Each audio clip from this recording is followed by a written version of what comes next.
Alright, so let me start by saying this life has a funny way of surprising you when you least expect it. But before all that happened, things were normal, like boring normal. I mean, the kind of normal where you wake up, go through your routine, and wonder if anything exciting will ever happen. That was me, about 3 weeks ago. I had just started this new job at some facility on the outskirts of town.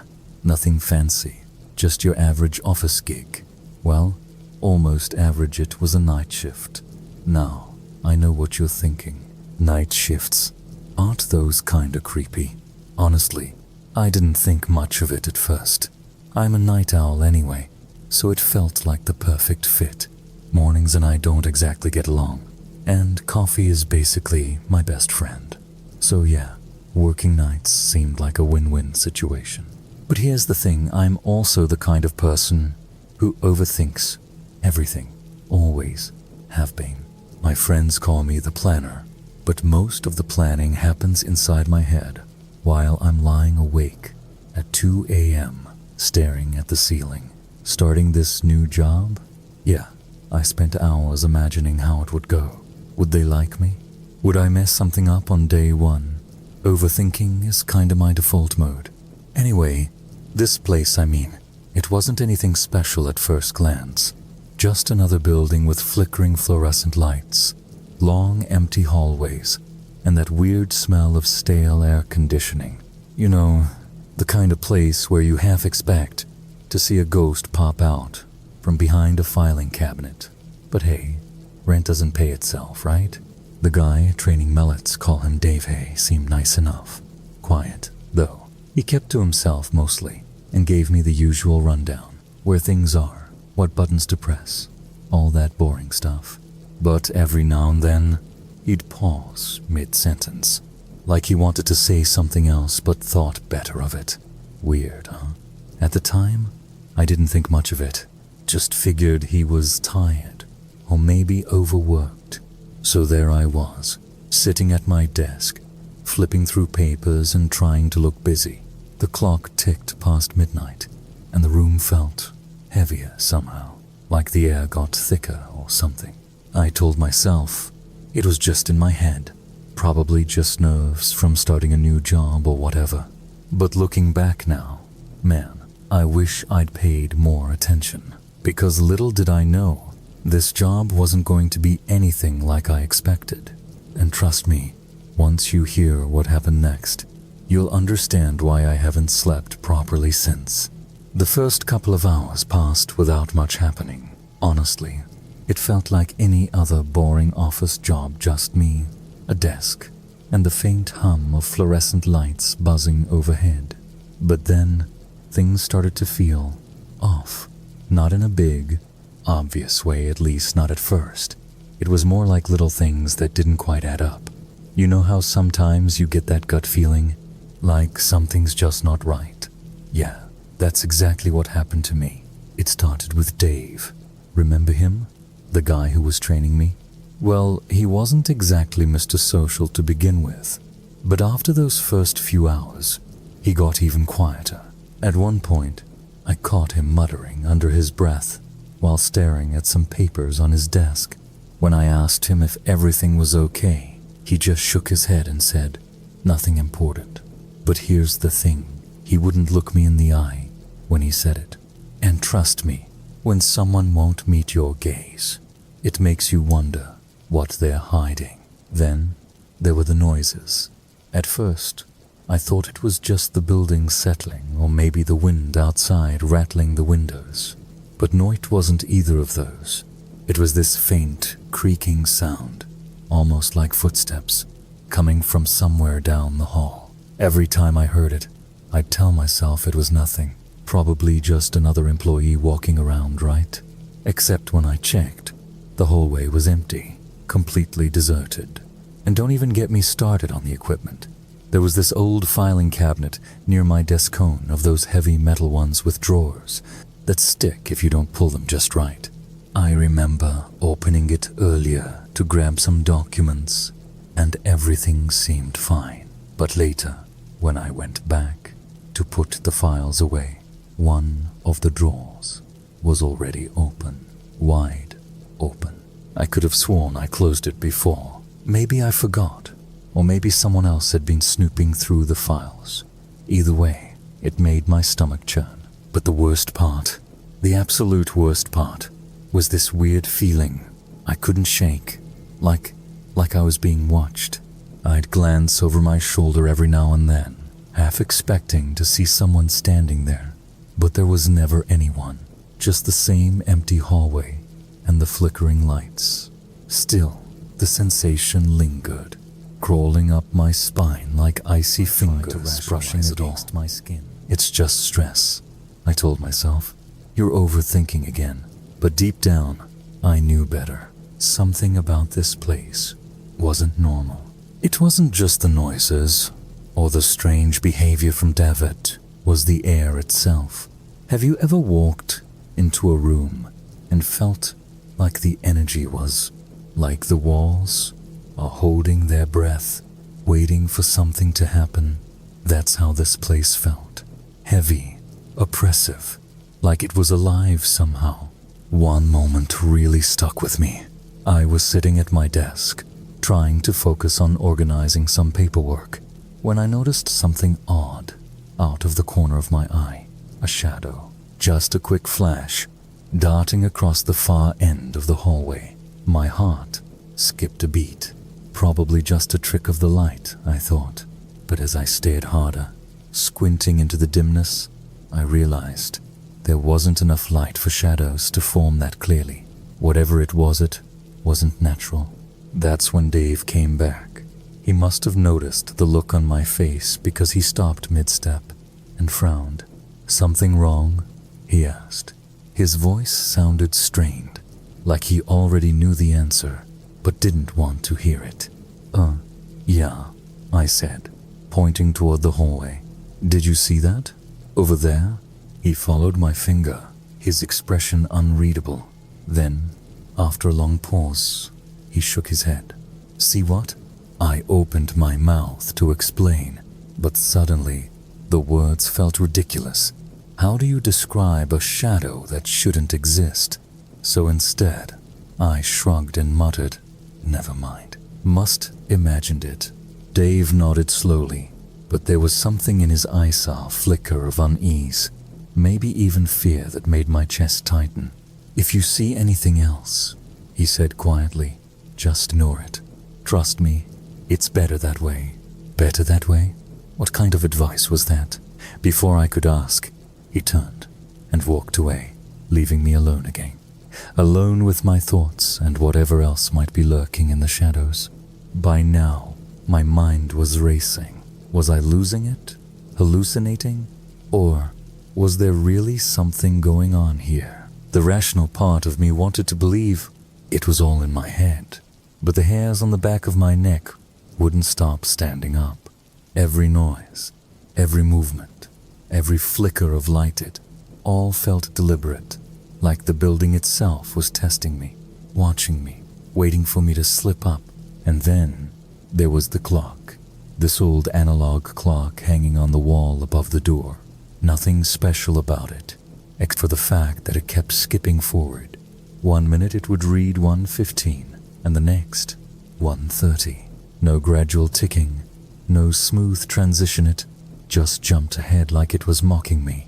I stared at it for a solid 5 minutes, willing it to behave normally, but it didn't. "This place is messing with me," I whispered to myself. "It has to be." But as much as I wanted to convince myself it was all harmless quirks and coincidences, I couldn't ignore the growing sense of dread creeping into my chest. Something bigger was at play here, something dangerous. I didn't know what it was yet, but I could feel it, lurking, watching, waiting, and honestly, that realization scared me more than anything else. The longer I stayed in that building, the harder it became to ignore the strange things happening around me. At first, it was just little things, noises, shadows, odd behavior from Dave, but now it felt like the place itself was alive, and not in a good way. Every corner of that office seemed to be watching me for something. Waiting for what? I didn't know. But whatever it was, I wasn't ready for it. It started with the lights. They'd flicker occasionally before, but now they were doing it constantly. 1 second, everything would be fine the next. The entire room would plunge into darkness for a split second, only to snap back on as if nothing had happened. It wasn't just annoying, it was unsettling, like the building was breathing, inhaling and exhaling light instead of air. And then there were the cold spots. You ever walk into a room and suddenly feel this chill run down your spine, even though the rest of the space is warm? That's what kept happening to me. Except these weren't random drafts or anything logical like that. These cold spots followed me wherever I went. They lingered right behind me, like an invisible shadow trailing my every move. But the worst part, the absolute worst part, was the figures, or maybe I should say, the shapes. I couldn't tell if they were people or just tricks of the light, but I saw them out of the corner of my eye, always moving just out of sight. Sometimes they'd dart across the hallway when I glanced up from my desk. Other times, they'd stand still at the far end of the corridor, staring, or at least that's what it felt like. Whenever I turned to look directly at them, they'd vanish, just gone. I tried to rationalize like they were never there. It's stress. I told myself over and over again, you're tired. Your mind is playing tricks on you. But deep down, I knew better. This wasn't fatigue or imagination. Something was wrong. Very, very wrong. Dave didn't help either. He was acting stranger by the hour. Earlier, he'd muttered under his breath while looking through some papers. Now, he barely spoke at all. When he did, it was always in short, clipped sentences. Once, I asked him about the flickering lights, and he just shrugged. Old wiring, he said without looking at me, but his voice trembled slightly, like he was lying or scared. Then came the cryptic warnings. We were sitting at our desks, both pretending to focus on work, when he suddenly leaned closer. His eyes darted around the room like he was checking for eavesdroppers. Whatever you do, he whispered, so low, I almost missed it. Don't go near the storage room after midnight. The storage room? I repeated, frowning. Why not? He hesitated, his lips pressing into a thin line. Then, shaking his head, he muttered, just don't. That was it. No explanation, no reasoning, just those 3 words. Just don't. Of course, now I couldn't stop thinking about it. What was so special about the storage room? Why shouldn't I go near it? Was it locked, haunted, full of skeletons, literal or metaphorical? My curiosity burned hotter than ever, but I also felt this gnawing sense of dread, like poking around might unleash something I couldn't handle. Still, I couldn't resist taking a peek. It was almost 12:30 a.m. when I finally worked up the courage. The hallway leading to the storage room was dimly lit, the fluorescent bulbs buzzing faintly overhead. Each step echoed loudly, making me hyper-aware of how quiet everything else was. Too quiet. As I approached the door, I noticed something odd. It wasn't locked. In fact, it was slightly ajar, as if someone had been inside recently. My heart pounded in my chest as I pushed it open. The room was small and cluttered, filled with dusty shelves stacked high with old files and forgotten equipment. Nothing seemed particularly unusual until I spotted the mirror hanging on the far wall. It wasn't a normal mirror. For one thing, it looked ancient, its frame tarnished and cracked, but more importantly, it reflected things differently, like really differently. When I stepped in front of it, I expected to see my own reflection staring back at me. Instead, I saw nothing, just an empty room behind me, as if I didn't exist. I blinked, stepping closer. What the hell? That's when I heard it. a low, guttural sound coming from somewhere behind me. Not quite a growl, not quite a whisper, it was something in between. My blood ran cold. Slowly, I turned around, expecting to see someone or something standing there.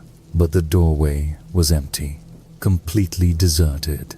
Except the door was closed now. I could have sworn I left it open. Panic bubbled up in my throat, but I forced myself to stay calm. Okay, I muttered under my breath. This isn't real. It's just stress. It's just stress. I reached for the doorknob, twisting it firmly, but it wouldn't budge. No, no, no, I whispered, yanking harder. Still nothing. The door was jammed or worse, locked from the outside. And then the temperature dropped. It wasn't gradual either. One moment, the air was cool, but bearable. The next, it felt like I'd stepped into a freezer. My breath fogged in front of me, and goosebumps erupted across my skin. I spun around, scanning the room frantically. That's when I saw it. In the mirror, at first, it was just a shadow, a dark shape shifting in the background. But as I stared, frozen in place, it began to take form. Tall, gaunt, with long, spindly limbs that moved unnaturally, like they weren't bound by joints or muscles. Its face, if you could call it that, was featureless, smooth, and pale, except for two hollow pits where its eyes should have been. I stumbled backward, tripping over a box and landing hard on the floor. My pulse thundered in my ears, drowning out every other sound. No, I gasped, scrambling to my feet. This isn't real. This can't be real. The figure didn't move toward me, but it didn't need to. It just stood there, watching, waiting, and then it spoke. Its voice wasn't loud, it barely registered above a whisper, but it filled the entire room, vibrating in my bones. You shouldn't be here, it rasped. I bolted for the door, slamming my shoulder against it in desperation. Miraculously, it gave way, swinging open with a loud creak. Without looking back, I sprinted down the hallway, my footsteps echoing wildly. When I finally reached my desk, I collapsed into my chair, clutching my chest. My heart was racing so fast I thought it might explode. Dave was gone. His desk was empty, his chair pushed neatly underneath. There was no sign of him anywhere. Where did he go? I muttered aloud in response, glancing around. The clock on the wall began ticking, louder, louder, and faster. Tick, tick, tick, tick, tick, tick, tick. I stared at it, horrified, as the hands spun uncontrollably, skipping minutes, hours, days. Time itself seemed to unravel before my eyes. And then everything stopped. The lights went out. The ticking ceased. Even the hum of the fluorescent bulbs faded into silence. For a moment, I thought I was safe. But then I heard it again, that same low, guttural sound from earlier. Only this time, it was closer, much closer. I could feel my chest tightening, and for a second, I thought about running. But where would I even go? The sound of my own breathing was deafening. Each inhale felt like it echoed through the empty hallway, bouncing off the walls and coming back at me, twice as loud. My legs burned from running. I didn't even know where I was going anymore. All I knew was that thing was behind me. Whatever it wasn't human. It wasn't letting me go. I glanced over my shoulder for what felt like the 100th time, but the hallway was still empty. Empty, except for the shadows stretching unnaturally long across the floor, shifting even though there was no light source to cast them. That's when I heard the footsteps. At first, they were faint, almost drowned out by the buzzing of the fluorescent lights above me. But then, they grew louder, faster, closer. This can't be happening, I muttered under my breath, clutching the flashlight in my hand so tightly my knuckles turned white. The beam flickered weakly, threatening to die on me a second. This isn't real, but deep down, I knew better. This was real, too real. The footsteps weren't just walking. Now they were sprinting, straight toward me. My heart pounded so hard, I thought it might burst out of my chest. Every instinct screamed at me to keep moving, but my body froze, paralyzed, like some invisible force had its grip around me, holding me in place. And then I saw it. At the far end of the hallway, the figure emerged from the darkness, tall, gaunt. Its limbs moved unnaturally, bending and twisting in ways that made my stomach churn. It didn't walk, it glided, its feet barely touching the ground. Its face, if you could call it that, was smooth and pale, with two hollow pits where its eyes should have been. "Oh, God," I whispered, taking a shaky step backward. My voice cracked, barely audible over the pounding of my pulse in my ears. It tilted its head slightly, as if studying me. Then it stopped, just stood there, staring, waiting. For a moment, everything went silent. Even the buzzing of the lights faded into nothingness. The only thing I could hear was the blood rushing through my veins. Then it smiled. Not a normal smiley, no teeth, no lips. Just this grotesque widening of its featureless face, like someone had taken a knife and sliced it open. And when it opened its mouth, the sound that came out wasn't human. It was low and guttural, vibrating in my bones like an earthquake. "You shouldn't have run," it rasped, its voice filling the entire hallway despite how softly it spoke. I wanted to scream, but no sound came out. My throat felt like it was closing up, choking me from the inside. Without thinking, I turned and bolted again. My legs burned, every muscle screaming in protest, but I couldn't stop. Not now, not with that thing right behind me. The hallway seemed endless, stretching farther than it logically should have. Doors blurred past me, their numbers jumbled and distorted. Some were wide open, others slammed shut the moment I passed them. The air grew colder with each step until my breath fogged in front of me like smoke. I skidded to a halt in front of one door, heavy metal, one marked "Authorized Personal Only." Without hesitating, I yanked it open and stepped inside, slamming it shut behind me. My hands fumbled desperately for the lock, but there wasn't one, just a keypad glowing dimly in the dark. Come on," I hissed, punching in random numbers. Nothing worked. The screen flashed red, taunting me. Behind me, the doorknob rattled violently. Once, twice. Then the whole door shuddered as someone slammed into it from the other side. Panic surged through me. I backed away slowly, my flashlight beam sweeping across the room.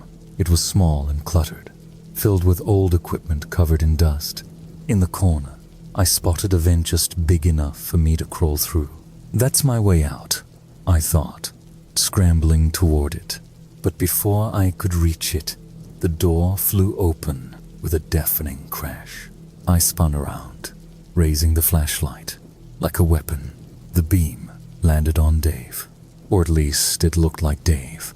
His face was pale, his eyes sunken and hollow. He stared at me blankly, his lips twitching as if he wanted to say something but couldn't. "Dave?" I croaked, lowering the flashlight slightly. "What the hell is going on?" He took a step forward, his movements jerky and unnatural. His arms hung limply at his sides, swaying slightly, as if caught in an invisible breeze. "Dave, please," I begged, backing away until my spine hit the wall. "Talk to me." That's when I noticed it. His shadow, or rather, the lack of one. There was nothing behind him, no silhouette cast by the dim light spilling into the room. My stomach dropped. Suddenly, his head snapped up, and his mouth stretched impossibly wide. A low growl escaped his throat, growing louder and more guttural with each passing second. "Run," he snarled, his voice layered with something else, something darker, something not human. Before I could react, he lunged at me. I ducked, narrowly avoiding his grasp, and scrambled toward the vent. My fingers clawed at the screws holding it in place, but they wouldn't budge. Panic clawed at my chest as I realized I was trapped.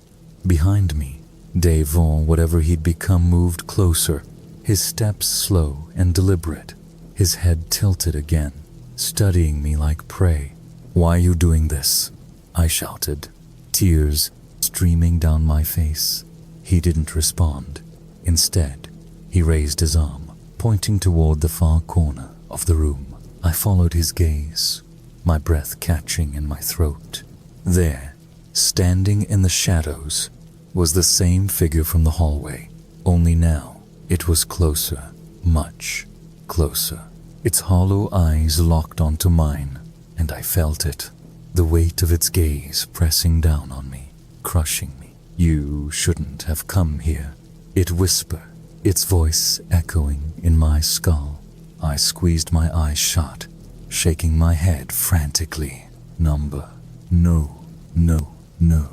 When I opened them again, the room was gone. Instead, I found myself standing in a vast, empty void. The air was thick and suffocating, pressing against me from all sides. Above me, the ceiling, if you could call it, that stretched infinitely upward, disappearing into darkness. Below me, the floor crumbled away, revealing an endless abyss. And there, in the distance, was the figure. It stood motionless, watching me. I tried to move, but my legs refused to obey. They felt like lead weights, anchoring me in place. "Help me," I whimpered, my voice trembling. The figure didn't respond. Instead, it began to move toward me, its unnatural gait sending ripples through the void like waves on water. Closer, closer, until it was right in front of me. Its hollow eyes bore into mine, and I felt it, the truth. This wasn't just a nightmare. This was real, and I wasn't getting out. I don't know how long I stood there, frozen in that endless void. Time didn't exist here, or at least not the way I understood it. Seconds felt like hours, and hours felt like seconds. The figure loomed over me, its hollow eyes piercing through my soul. My mind screamed at me to run, to fight, to do something, but my body refused to obey. It was as if the fear itself had paralyzed me. Then, just as suddenly as it had appeared, the figure stepped back, not away from Menno. It moved aside, revealing a faint light behind it. A doorway? Or maybe an exit? I couldn't tell. All I knew was that it wasn't attacking me anymore. For a moment, I thought I saw something flicker across its face, not anger or malice, but curiosity, regret. I'll never know for sure. Without thinking, I stumbled toward the light. Each step felt heavier than the last, like gravity itself was trying to pull me back into the void. But I kept going. I had to. The closer I got, the brighter the light became, until it engulfed me completely, and then nothing. When I opened my eyes, I was lying on the cold floor of the storage room. The clock on the wall ticked steadily, showing 3:17 a.m. Everything looked normal. Again, the shelves, the boxes, even the old mirror hanging crookedly in the corner. But nothing about this felt real. I scrambled to my feet, my legs shaking so badly I could barely stand. The hallway outside was empty, silent, except for the faint hum of the fluorescent lights overhead. No footsteps, no shadows, just silence. I didn't stop to think. I ran out of the storage room, down the hallway, past my desk, and straight out the front door.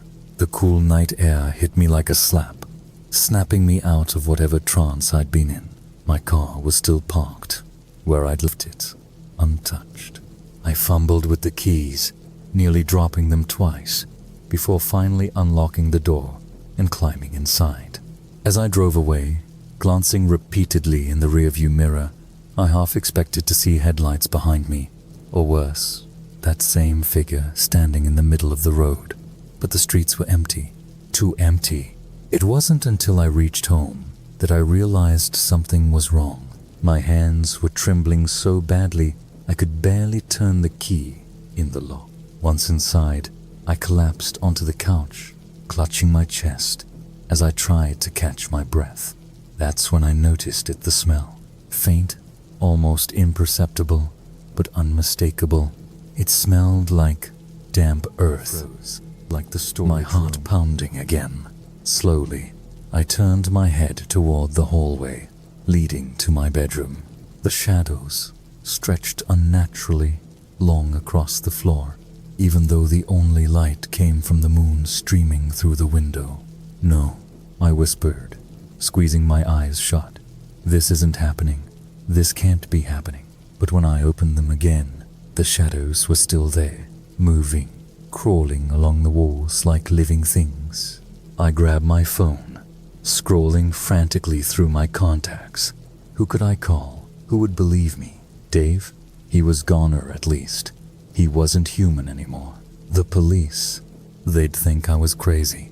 And then I remembered what Dave had said earlier. Don't go near the storage room after midnight. Was that why he'd acted so strange? Because he knew what was waiting for me there? Or because he'd been one of them all along? I shook my head, tears streaming down my face. None of it made sense. None of it. Eventually, exhaustion took over, and I passed out on the couch. When I woke up the next morning, everything seemed fine, normal. The shadows were gone, the smell had disappeared, and the world outside carried on like nothing had happened. But I couldn't shake the feeling that something was watching me. Every creak of the floorboards, every flicker of the lights sent chills down my spine. Even now, as I sit here telling you this story, I can't help but glance over my shoulder every few minutes. Was it all in my head? Some kind of stress-induced hallucination? Or is something still out there, waiting for me to return? I don't have answers, only questions. And honestly, I'm not sure which is worse.